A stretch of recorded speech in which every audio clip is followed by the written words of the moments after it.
আসসালামু আলাইকুম রহমতুল্লাহ। ওয়ালাইকুম আসসালাম রহমতুল্লাহি ওয়া ওয়ালাইকুম আসসালাম ওরহমতুল্লাহি ওয়াবারাকাতুহু। বিসমিল্লাহির রহমানির রহিম। আলহামদুলিল্লাহ ওয়াসসালাতু ওয়াসসালামু আলা রাসূলিল্লাহ ওয়া বা'দ। জি, শোনা বিসমিল্লাহ। যাচ্ছে। আজকের এই দর্সে ইনশাআল্লাহ আমরা আমাদের ইসলামী অর্থনীতির যে ধারাবাহিক আলোচনা দর্স, এর মধ্যে আজকের যে টপিক সেটা হচ্ছে মুশারাকা। আমরা এর আগের দর্সে সম্ভবত মুদারাবা নিয়ে পড়েছি এবং মুদারাবার আগের দর্সে আমরা মুরাবাহা নিয়ে পড়েছি। মুদারাবা, মুরাবাহা, মুশারাকা এই তিনটাই মূলত ইসলামী অর্থনীতির অন্যতম একটি বিনিয়োগ পদ্ধতি। কেউ যদি ইসলাম সম্মত উপায়ে বিনিয়োগ করতে চায়, ইসলাম সম্মত উপায়ে কোনো বিজনেস করতে চায়, ব্যবসা করতে চায়, তাহলে তার সামনে ইসলামের মডেল কি হবে, এর নমুনা কি হবে? অনেকগুলো নমুনা সারিয়া ইসলামী ইসলামী শরিয়ার মধ্যে রয়েছে। মুরাবাহা যেমন একটি মডেল, একটি নমুনা। মুদারাবা যেমন একটি ইসলামী অর্থনীতির বা ইসলামী বিনিয়োগ পদ্ধতির একটি আদর্শ নমুনা, ঠিক তেমনি ভাবে মুশারাকা এটাও পার্ট অফ মুরাবাহার একটা অংশ। আর বলতে পারেন এটা কিসমুম মিনাল মুদারাবা, মুদারাবার একটি প্রকার, বা ইসমুন খাসুম মিনাল মুদারাবা, মুদারাবার একটি বিশেষ প্রকার হচ্ছে মুশারাকা। তো মুদারাবা নিয়ে আমরা বিস্তারিত পড়েছি, বিস্তারিত জেনেছি। আমরা জেনেছি যে মুদারাবা মানে হচ্ছে এখানে এক পক্ষ টাকা দিবেন, আরেক পক্ষ সেই টাকা খাটিয়ে ব্যবসা করবে। তো মুদারাবার মধ্যে আমরা দেখেছি কয়েকটা পক্ষ থাকে: মুদারিব, রব্বুল মাল। এরপরে আমরা দেখেছি যে মূল পুঁজিটা থাকে সেটাকে রসুল মাল বলা হয়। আর মুদারাবা চুক্তিটাকে মূলত বলা হয় আকদুল মুদারাবা। দেখেন, আমাদের সমাজে আমরা যদি একটু চিন্তা করি বা একটু খেয়াল করি, তাহলে আমরা দেখতে পাবো যে মুদারাবা ব্যবসায় অনেক সময় এমন হয় যে রব্বুল মালের পাশাপাশি মুদারিব নিজেও ব্যবসায় বিনিয়োগ করেন। এমন হয় কি না বলেন? এবং এটাই বেশি হয় আমার যতটুকু, এটাই বেশি হয় যে আসলে রব্বুল মালও বিনিয়োগ করেন, মুদারিবও কিছু বিনিয়োগ করেন। তো যদি মুদারিব বিনিয়োগ না করেন সেটা তো মুদারাবা। কিন্তু কোনো হুজুর, ব্যবসায় যদি আমার এমন সাথে তাহলে হয় যে হওয়ার কথা মুদারিব বলছি। নিজেও বিনিয়োগ করেন, তাহলে এটা মুদারাবা থেকে তখন মুশারাকা হয়ে যায়। এর অর্থ আমরা খুব সহজে একটা বিষয় বোঝার চেষ্টা করি যে মুদারাবা চুক্তির মধ্যে যদি মুদারিব নিজেও বিনিয়োগ করে, তাহলে সেটা আর মুদারাবা থাকে না, সেটা হয়ে যায় মুশারাকা। এখানে একটা বিষয় ক্লিয়ার যে আকদুল মুদারাবা বা মুদারাবা চুক্তিতে মুদারিবের নিজস্ব বিনিয়োগ এটা নিষিদ্ধ না। মুদারিব যদি বিনিয়োগ করে সেটা মুশারাকা হয়ে যাবে। মুশারাকা মানে হচ্ছে পার্টনারশিপ বিজনেস, মানে যেটাকে আমরা আরবিতে শারিকানা বা শারিকা বলতে পারি, পার্টনারশিপ ব্যবসা। এখানে যে কয়টা পক্ষ থাকবে প্রত্যেক পক্ষেরই বিনিয়োগ থাকবে। এখানে মুদারিব যেমন একজন বিনিয়োগদাতা, রব্বুল মাল তিনিও একজন বিনিয়োগদাতা। তো এই হচ্ছে আপনার মুশারাকার পরিচিতি বা মুশারাকার তাৎপর্য। মুশারাকাটা সবাই বুঝতে পেরেছেন? জি। আচ্ছা, এবার দেখেন জি ওস্তাদ। মুশারাকা আর শিরকতের মধ্যে কিছু পার্থক্য আছে। শিরকত ইনশাল্লাহ আমরা আমাদের পরবর্তী ক্লাসে অধ্যয়ন করব। মুশারাকার শিরকতের মধ্যে পার্থক্য কি এটা একটু বুঝতে হবে আমাদের। শিরকত এটা হচ্ছে ফিকহের প্রাচীন গ্রন্থে বর্ণিত একটি প্রাচীন অংশীদারিত্বমূলক ব্যবসা। আর মুশারাকা হচ্ছে একটি আধুনিক অংশীদারিত্বমূলক ব্যবসা। তো দেখেন, শিরকত যেটা আমরা কুদুরির মধ্যে পড়ছি, কিতাবুশ শিরকা বা কিতাবুশ শারিকা, কুদুরিতে আমরা শিরকতের আলোচনা করেছি না মুখতাসারুল কুদুরিতে? এমনি ভাবে হেদায়া জিলদে সানির শেষের দিকে আমরা শিরকতের আলোচনা করেছি। শিরকত এটা হলো ফিকহের কিতাবে বর্ণিত প্রাচীন একটা ব্যবসা পদ্ধতি, এটা হলো শিরকত। শিরকত তিন প্রকার আমরা জানি: শিরকাতুল আমাল, শিরকাতুল আমওয়াল, শিরকাতুল আবদান। আর আরেকটা হচ্ছে মুশারাকা। মুশারাকা হচ্ছে আধুনিক অংশীদারিত্বমূলক ব্যবসা। মুশারাকার সাথে শিরকতের কিছু পার্থক্য আছে। মুশারাকা এটা হচ্ছে একটু আপডেটেড বা বর্তমান সময়ের সঙ্গে এটা প্রাসঙ্গিক। এরপরে আমরা এখানে দেখতে পাচ্ছি যে শিরকত ব্যাপক, শিরকতের মধ্যে ব্যাপকতা আছে। বাট মুশারাকা এটা ব্যাপক লেনদেন না, এটা একটা বিশেষ লেনদেন। শিরকত ব্যাপক বলতে শিরকতের মধ্যে সব ধরনের প্রকার অন্তর্ভুক্ত। শিরকত শিরকাতুল আমাল হতে পারে, শিরকত শিরকাতুল আমওয়াল হতে পারে, শিরকত শিরকাতুল ওযু হতে পারে, কিন্তু মুশারাকা এটা শুধুমাত্র শিরকাতুল আমওয়াল। আরো সহজ করে বলি, দেখেন শিরকতের মধ্যে একটা প্রকার আছে শিরকাতুল আমাল। শিরকাতুল আমাল মানে হচ্ছে যেখানে অংশীদারিত্বটা হয় শ্রমের ভিত্তিতে, মানে দুইজন পার্টনার দুইজনই এখানে পরিশ্রম করবে। যেমন দুইজন শিক্ষক মিলে একটা কোচিং সেন্টার খুলেছে, এখানে দুইজনের কাজ কি, দুইজনই এখানে পাঠদান করবে। এটা হচ্ছে শিরকাতুল আমাল। এটা কিন্তু শিরকত হচ্ছে, এটা মুশারাকা হবে না, কারণ মুশারাকা মানেই হচ্ছে আর্থিক বিনিয়োগ। পার্থক্যগুলো ধরতে পারতেছেন সবাই? আচ্ছা, এরপরে দেখেন শিরকত মানে হচ্ছে উভয় অংশীদার পুঁজি বিনিয়োগের পাশাপাশি ব্যবসায়িক কাজেও অংশগ্রহণ করতে পারে। কিন্তু মুশারাকার মধ্যে আমরা দেখতে পাচ্ছি পুঁজি উভয়ের, কিন্তু ব্যবসায়িক কাজ কেবল মুদারিব করবে। কারণ মুশারাকা এটা কিন্তু কিসমুম মিনাল মুদারাবা, আমরা বলেছি এটা পার্ট অফ মুদারাবা।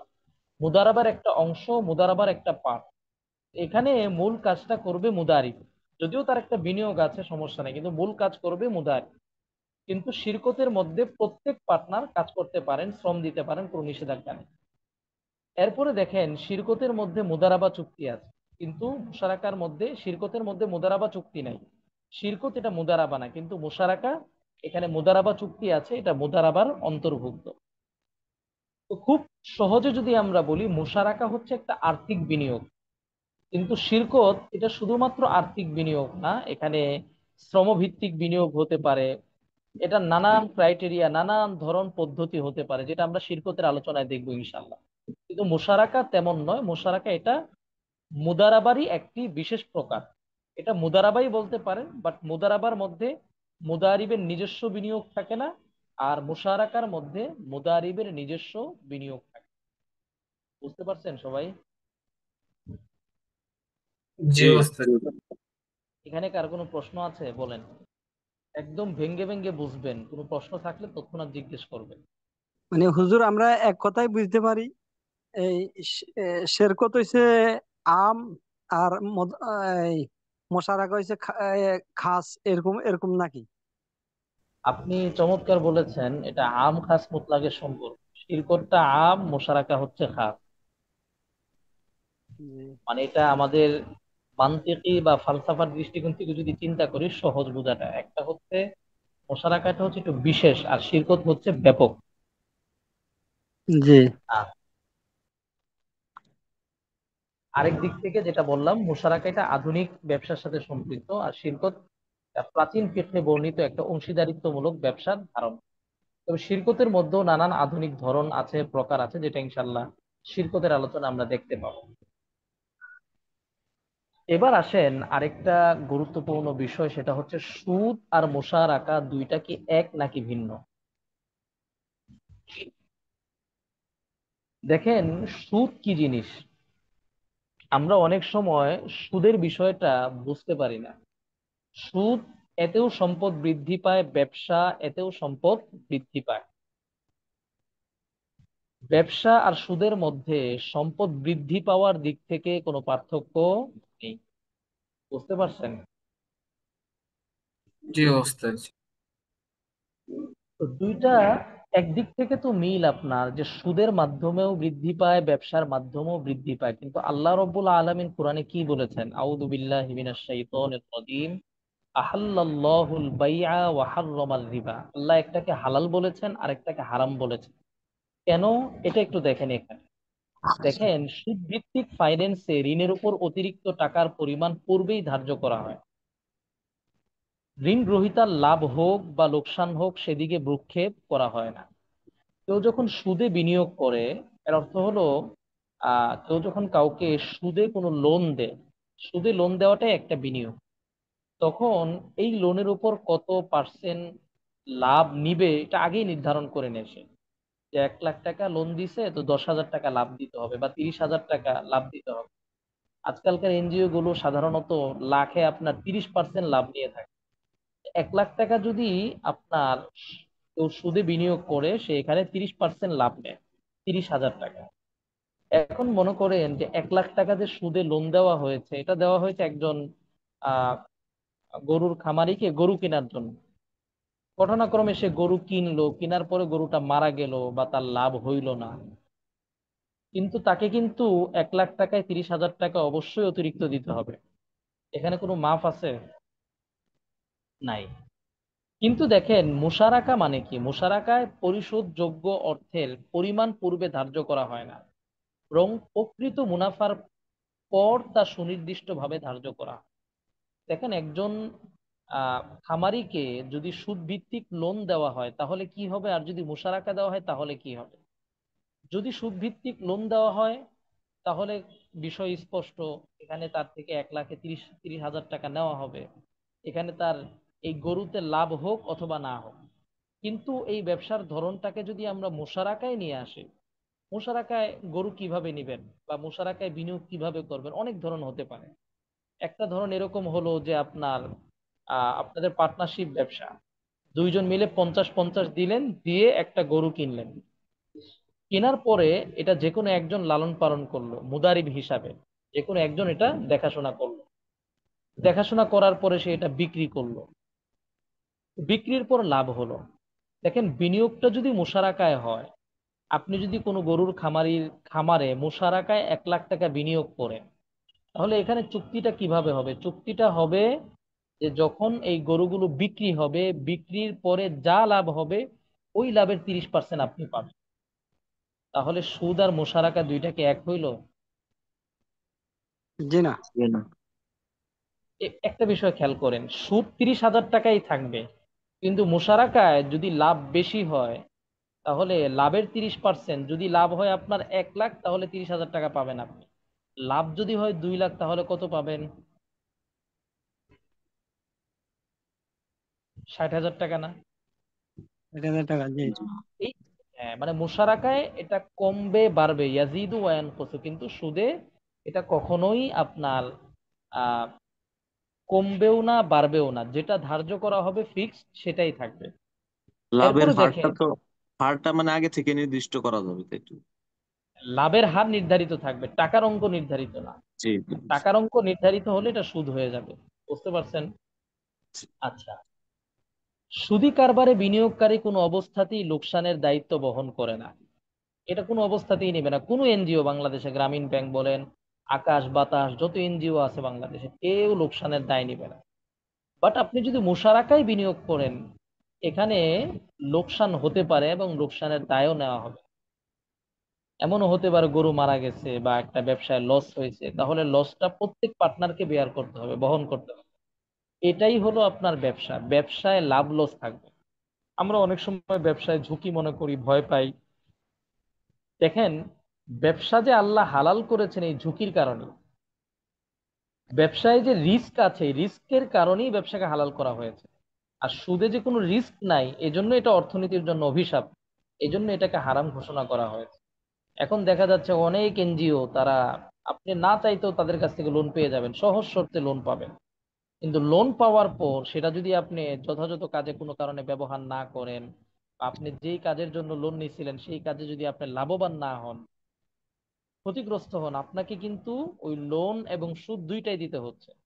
তো দিন শেষে দেখা যাচ্ছে ভোক্তাদের একটা বিশাল অংশ সুদ ভিত্তিক লোন নেওয়ার কারণে ক্ষতিগ্রস্ত হচ্ছে। আর সম্পদের সঠিক বন্টনটা সুদে কখনোই হয় না।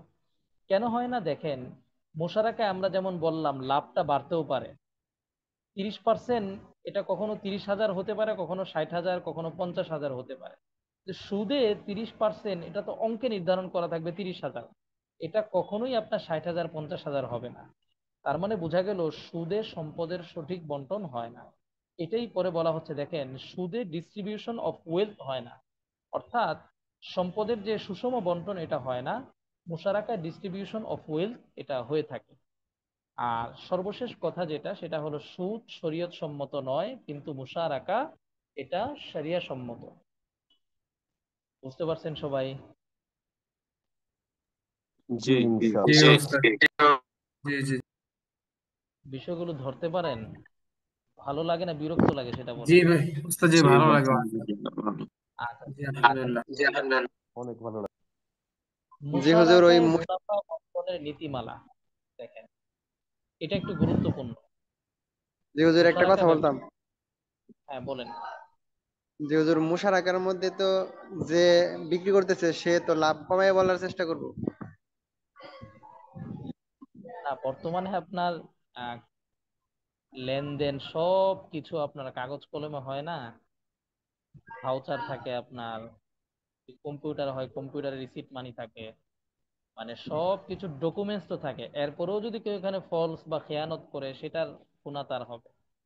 কিন্তু আপনার একজন মুশারাকা ব্যবসা আপনি যখন বিনিয়োগ করবেন, সে যখন লাভ বলবে আপনাকে, লাভ যদি কমায় বলে, সে গুনাহগার হবে।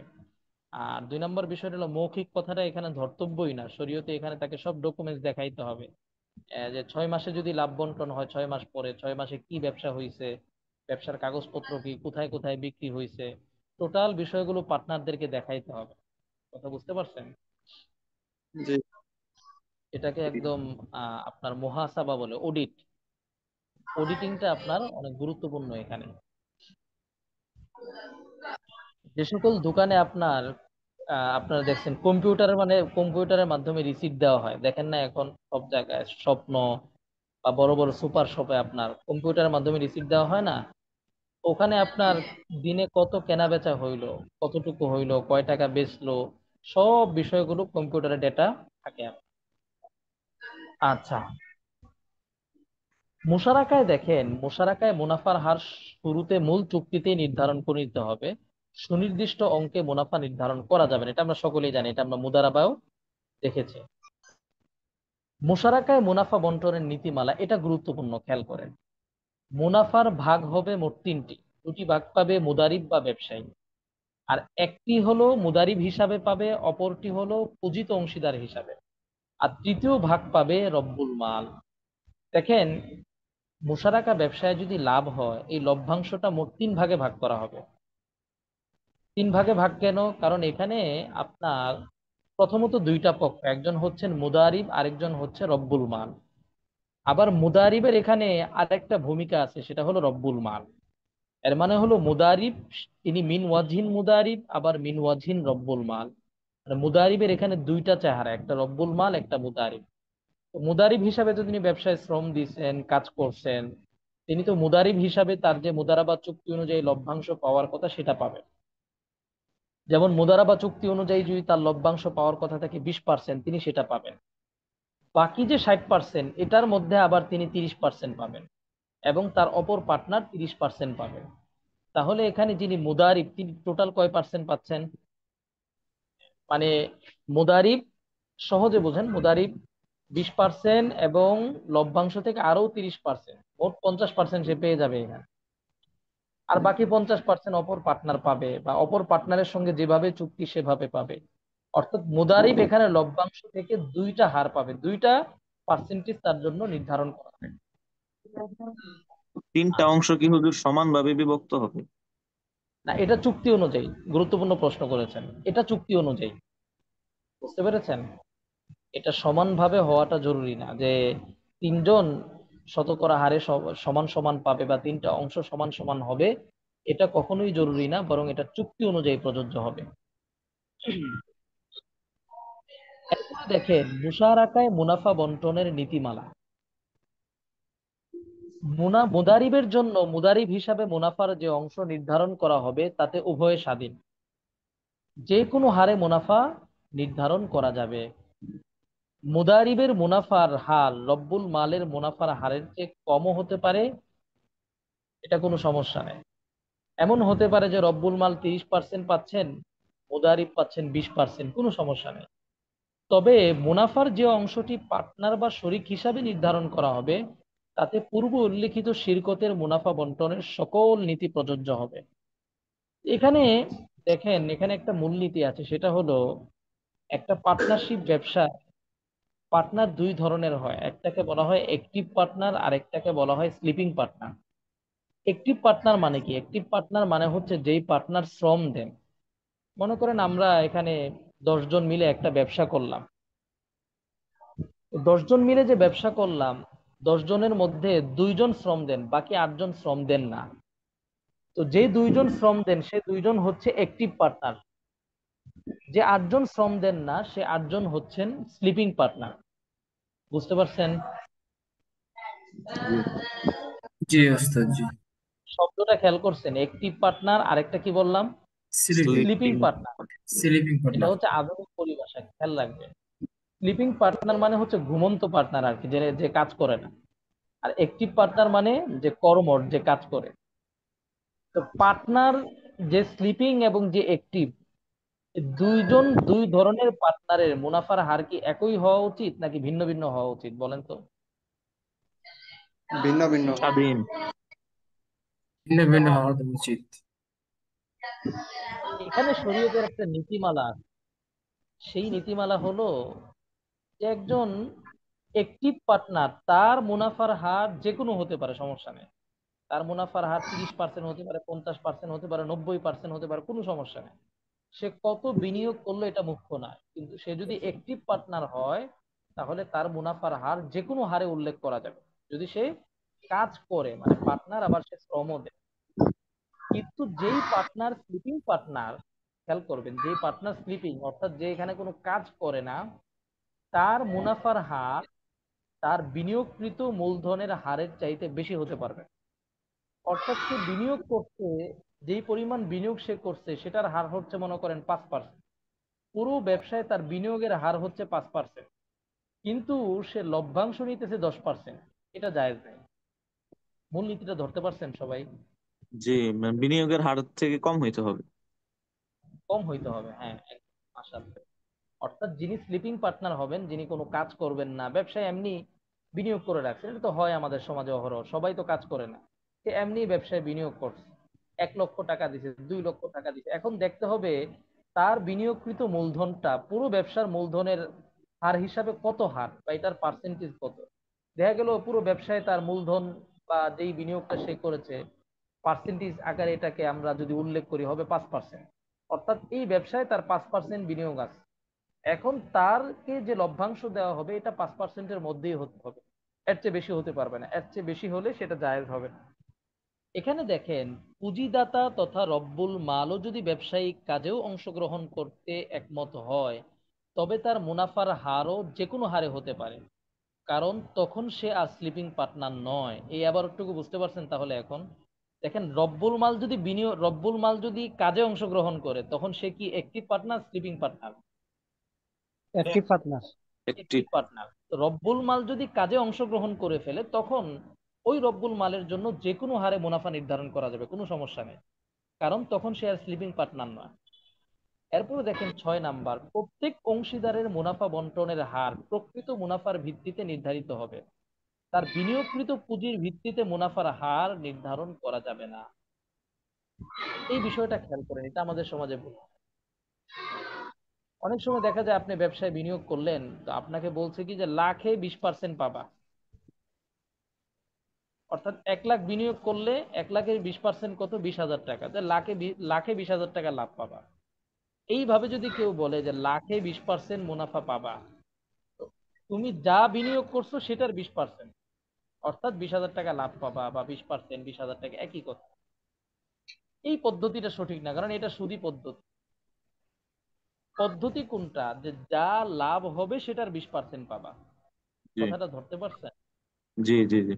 অর্থাৎ বিনিয়োগকৃত পুঁজির যে মুনাফার হার নির্ধারণ করা এটা বৈধ না। আপনি 1 লাখ টাকা বিনিয়োগ করতে পারেন, 10 লাখ টাকা বিনিয়োগ করতে পারেন, কিন্তু যা বিনিয়োগ করবেন ওইটার হার ধরে 20%, 30%, এটা কিন্তু সমাজে অহরহ হচ্ছে। দেখা যাচ্ছে অনেকে এসে জিজ্ঞেস করে বা প্রশ্ন করে, ব্যবসায়ীদের টাকার প্রয়োজন হয় বছরের বিভিন্ন সিজনে।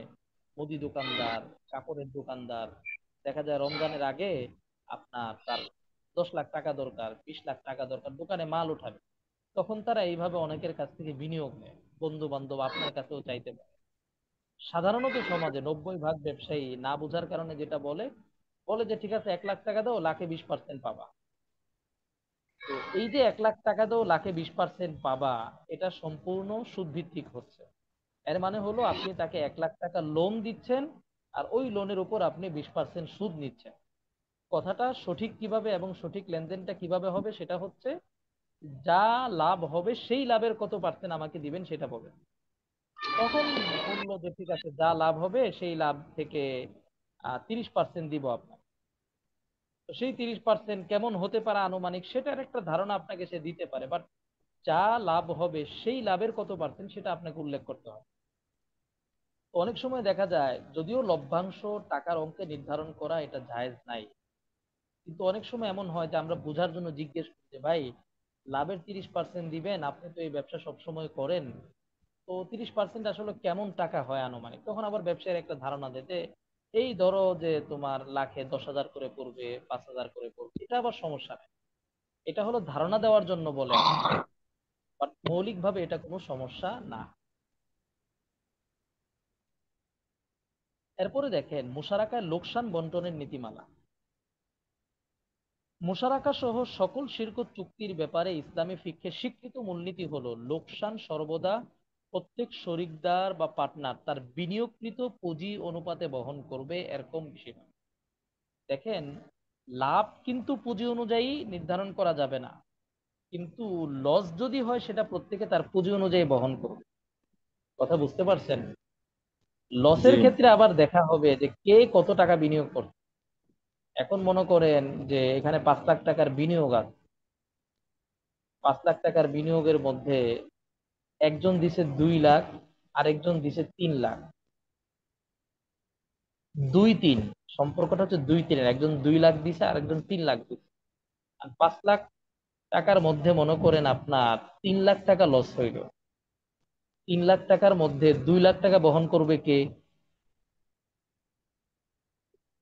যে 3 লাখ টাকা দিস। আর 1 লাখ টাকা বহন করবে কে? যে 2 লাখ টাকা দিস।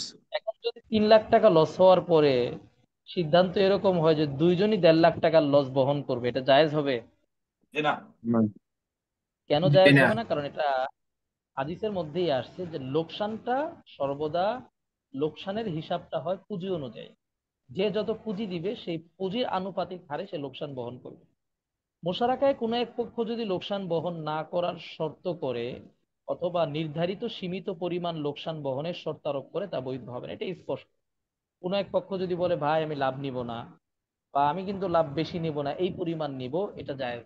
এটা সম্পূর্ণরূপে না জায়েজ। এরপরে দেখেন নাম্বার 3, লোকসান হলে প্রথমে তা মুনাফা থেকে কর্তন করা হবে। খুবই স্পষ্ট।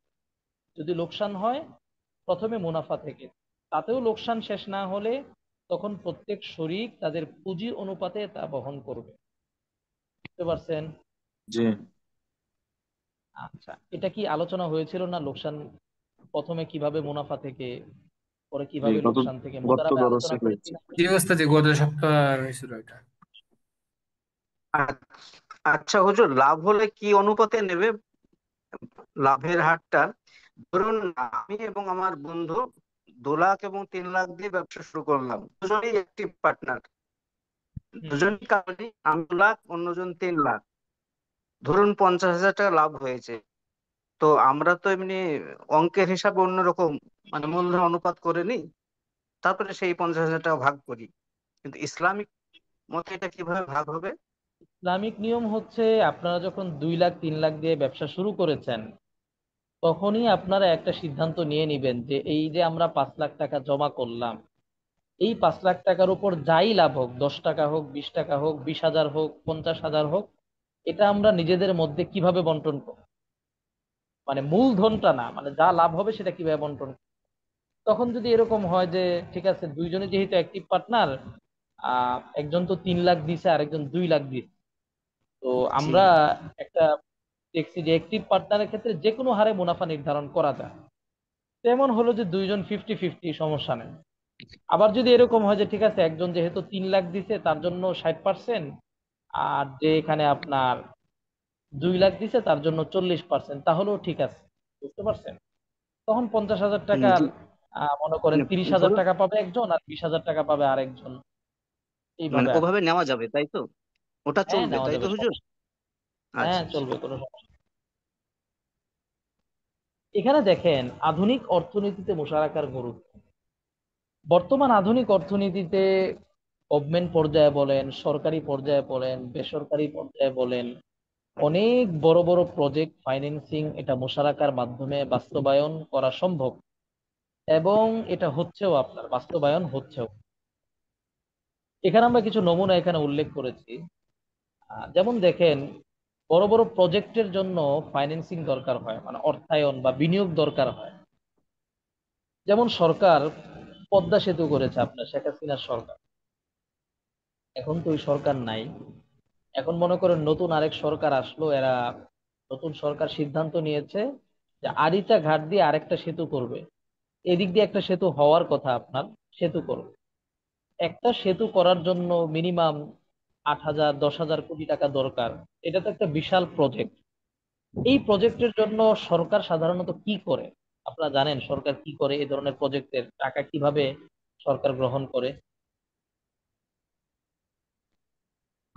জি না। সরকার যেটা করে সেটা হলো বহির্বিশ্বের বিভিন্ন ব্যাংক থেকে সুদভিত্তিক লোন নেয়। বুঝতে পারছেন? জি এরপরে বহির্বিশ্বের ব্যাংকের বাইরেও বাংলাদেশেরও বিভিন্ন ব্যাংক থেকে সরকার সুদভিত্তিক লোন নেয়, বাংলাদেশ ব্যাংক, সোনালী ব্যাংক লোন নেয়। অর্থাৎ টোটাল প্রজেক্টটা সরকার লোন নিয়ে বাস্তবায়ন করে। বিশ্ব ব্যাংক আছে, আইএমএফ আছে, এদের থেকে লোন নিয়ে সরকার বাস্তবায়ন করে। যদিও পদ্মা সেতুর জন্য আইএমএফ থেকে লোন পায় নাই, বিশ্ব ব্যাংক থেকেও পায় নাই। তো এই যে সরকার লোন নিয়ে প্রজেক্ট বাস্তবায়ন করে, এই লোনের কি সুদ দিতে হয় না? জি অবশ্যই। মোটা অঙ্কের সুদ জি দিতে হয়। জি এই ধরনের প্রজেক্ট, এটা তো একটা লাভজনক প্রজেক্ট। টোল নেওয়া হয় না নিয়মিত? জি নিয়মিত টোল আদায় হয়। দেখা যায় আপনার 10 বছর টোল আদায় হলো, পরে 10 বছর পুরাটাই নাম। এখন গভর্নমেন্ট যদি এই ধরনের প্রজেক্টে, লাভজনক প্রজেক্টে জনগণ থেকে মুশারাকা বিনিয়োগ নেয়, কথার কথা আপনার গভর্নমেন্ট একটা সার্টিফিকেট ইস্যু করলো, মনে করেন 1,000 টাকা দাম, যে যারা এই সার্টিফিকেটটা কিনবে, অর্থাৎ এটাকে বন্ড বলে আপনার, মুশারাকা বন্ড। 1,000 টাকা দিয়ে একটা বন্ড কিনলো মানেই সে গভর্নমেন্টের এই আরিচা ঘাটে যে সেতুটা হচ্ছে, এই সেতুর প্রজেক্টে সে 1,000 টাকা বিনিয়োগ করলো। খেয়াল করে, আর কেউ যদি 10টা বন্ড কিনে সে 10,000 টাকা বিনিয়োগ করলো। কেউ যদি 100 বন্ড কিনে সে 1,00,000 টাকা বিনিয়োগ। এইভাবে যদি গভর্নমেন্ট জনগণ থেকে বিনিয়োগ গ্রহণ করে, এতে বিনিয়োগ গ্রহণ করার পরে চুক্তিটা এভাবে হলো যে আমরা বিনিয়োগ নিচ্ছি, এই বিনিয়োগ নিয়ে আমরা এই সেতুটা আমরা তৈরি করব। দেন এই সেতু থেকে যে লাভ হবে, সেই লভ্যাংশটা আমরা, যারা বিনিয়োগ করেছে প্রত্যেককে আমরা আনুপাতিক হারে এই লভ্যাংশ বন্টন করব। তো প্রথম বিষয় হচ্ছে, এই ধরনের গভর্নমেন্টের বড় বড় প্রজেক্ট, এগুলো সুনিশ্চিতভাবেই লাভজনক। এগুলোতেই কোনো লসের সম্ভাবনা আছে বলেন? জি না। এটা মনে করেন শতকরা 99 ভাগ এগুলো লাভজনক প্রজেক্ট। এখন সরকার যদি এইভাবে মুশারাকা ভিত্তিতে বিনিয়োগ নেয়, তাহলে কে উপকৃত হবে? দেশের জনগণ না? অবশ্যই। তখন দেখেন এখানে দুইটা দিক, একটা হলো জনগণের অর্থায়নে আপনার ব্রিজ হচ্ছে, খেয়াল করে। 2 নাম্বার হচ্ছে জনগণ টাকা দিয়ে ব্রিজ করতেছে, আবার এই ব্রিজের বেনিফিট পাচ্ছে কারা? লাভ জনগণ। পাচ্ছে কারা? জনগণ। বুঝতে জনগণ। পারছেন? দেশের টাকা দেশেই থাকতেছে, দেশের মানুষই লাভবান হচ্ছে, সরকারও লাভবান হচ্ছে, সরকারের সুদ ভিত্তিক লোন নেওয়া লাগলো না, সরকার হারাম থেকে বাইরে থাকলো, সরকার ইসলাম সম্মত বিনিয়োগে আসলো। তাহলে ইসলামী শরিয়া এটা কি পথ বন্ধ করে নাকি পথ দেখায় বলেন তো? পথ দেখা। পথ পথ দেখায়। দেখায়, সুন্দর পথ দেখাচ্ছে আমরা মুশারাকা প্রজেক্ট।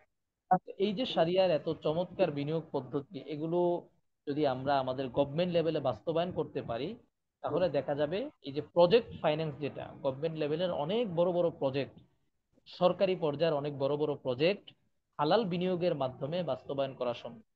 বেসরকারি পর্যায়ে অনেক বড় বড় প্রজেক্ট, মনে করেন মাছের প্রজেক্ট, কেউ একটা মাছের ফিশারি করবে, বিশাল বড় প্রজেক্ট, এখানেও মুশারাকা ফাইন্যান্স হতে পারে। মাছের ফিশারি করবে, 10,00,000 টাকা বিনিয়োগ দরকার, মাছ কিনবে, মাছের পোনা কিনবে, ডিম কিনবে, এরপরে আপনার খাদ্য খাবার কিনবে, 10,00,000 টাকা বিনিয়োগ নিল। এটাও তো লাভজনক প্রজেক্ট, ঠিক না? লসও আছে, লাভজনক প্রজেক্ট। এখানেও কিন্তু মুশারাকা ভিত্তিতে বিনিয়োগ গ্রহণ এটা হতে পারে। এরপরে দেখেন মুশারাকা বন্ড সিকিউরিটি, যেটা বললাম একই, 2 নাম্বারটা একই। এক্সপোর্ট ইম্পোর্ট বিজনেসে মুশারাকার ব্যবহার খুবই সুন্দরভাবে এটার ব্যবহার হতে পারে আপনার। আমরা দেশের বাইরে থেকে অনেক পণ্য আমদানি করি, বিশেষ করে আপনার আমাদের পার্শ্ববর্তী দেশ ইন্ডিয়া থেকে, যদিও এখন কমে গেছে, আপনার একসময় দেখা যেত ব্যবসায়ীরা অনেক জিনিস ইন্ডিয়া থেকে আর চীন থেকে অনেক প্রোডাক্ট আনা হয় বাংলাদেশে। এই যে আপনার বিভিন্ন প্রোডাক্ট ইম্পোর্ট করা হয়, বাংলাদেশে আমদানি করা হয়, যারা আমদানি করেন তাদের প্রচুর টাকার প্রয়োজন হয়। এখন আপনি চায়না থেকে প্রোডাক্ট আনবেন, আপনি যদি 1 লাখ টাকা নিয়ে মাঠে নামেন, কাজ হবে? আপনার তো কাগজপত্র করতে জি করতে না। 1 লাখ টাকা চলে যাবে।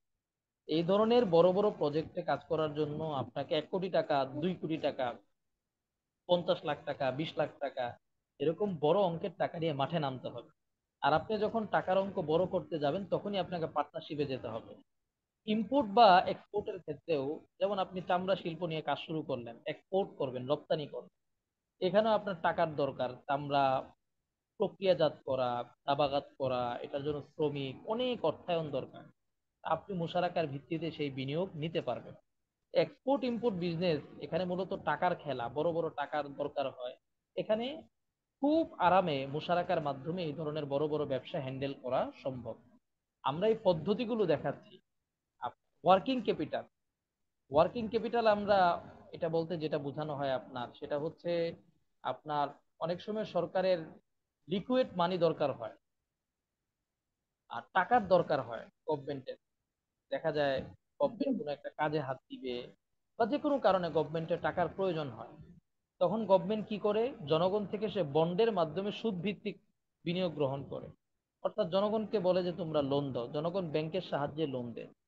বন্ড ছাড়ে সরকার, তখন আপনারা দেখবেন বন্ড ছাড়া হয় বিভিন্ন ব্যাংকে। তা আপনি 1,000 টাকা দিয়ে একটা বন্ড কিনলেন, সরকার এটা 10% সুদ দিবে আপনাকে। তো সরকার এই ধরনের বন্ডের মাধ্যমে মূলত ক্যাশ সংগ্রহ করে।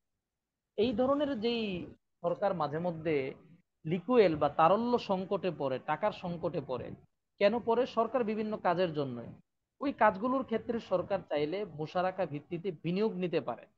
সরকার সরাসরি সুদ ভিত্তিক ঋণ না নিয়ে জনগণ থেকে মুশারাকা ভিত্তিক বিনিয়োগ গ্রহণ করতে পারে। এইভাবে যদি আমরাও চিন্তা করি তাহলে আমরাও দেখতে পাবো যে সমাজের বহু জায়গায় চাইলে মুশারাকা ভিত্তিক বিনিয়োগ গ্রহণ করা সম্ভব। আচ্ছা, আগামী দর্শে আপনাদের একটা কাজ দিয়ে দিচ্ছি, সেটা হচ্ছে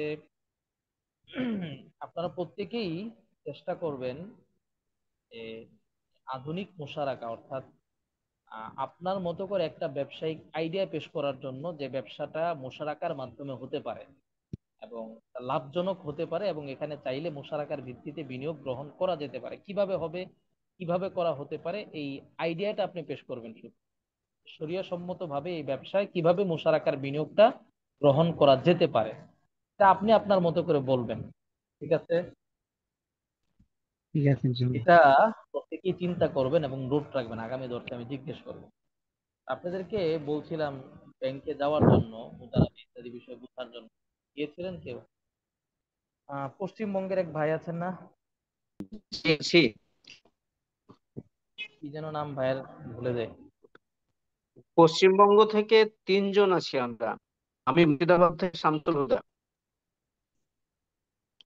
ও, শামসুল হুদা। আর বাকি আপনাদের একজন হচ্ছে ইন্ডিয়াতে, আনসারুল্লাহ মোল্লা। বলুন। ইন্ডিয়াতে ইসলামিক ব্যাংকিং কিভাবে চলে এই বিষয়টা জানা দরকার। ইসলামিক ব্যাংকিং আছে কিনা, প্রথমত থাকলে কিভাবে এটা চলে। জি, আমাদের এখানে নেই। আমি যতটা জানি খোঁজ নিয়েছি, নেই। একেবারেই নেই। ইমপ্লিমেন্ট করতে প্রাইভেটলি কিন্তু সম্ভব হয় না। আচ্ছা, আপনাদের সঙ্গে কথা বলবো ইনশাল্লাহ এক সময়, দেখি। আর কারো কোনো প্রশ্ন আছে? উস্তাদজি, জি আরেকটা বল। প্রশ্ন আমার, ওই একই ধরনের প্রশ্ন। তাহলে হ্যাঁ, মূলধনের অনুপাতে তো লভ্যাংশ নেওয়া যেতে পারে নাকি, যদি অ্যাক্টিভ পার্টনার হয়? অ্যাক্টিভ পার্টনার হলে জি। তাহলে তো খেয়াল মূলধনের করবেন, অনুপাতে বুঝছেন, লভ্যাংশ নেওয়া যেতে পারে। মূলধনের অনুপাতে লভ্যাংশ নেওয়া যায় না কখনোই। বিষয়টা খেয়াল করেন, অ্যাক্টিভ পার্টনার সে মুনাফার যে কোনো হারই তার জন্য ধার্য করা যাবে, 30%, 50%, মানে লাভ হওয়ার পরে যা হবে তার যে কোনো পার্সেন্ট তার জন্য ধার্য করা যাবে।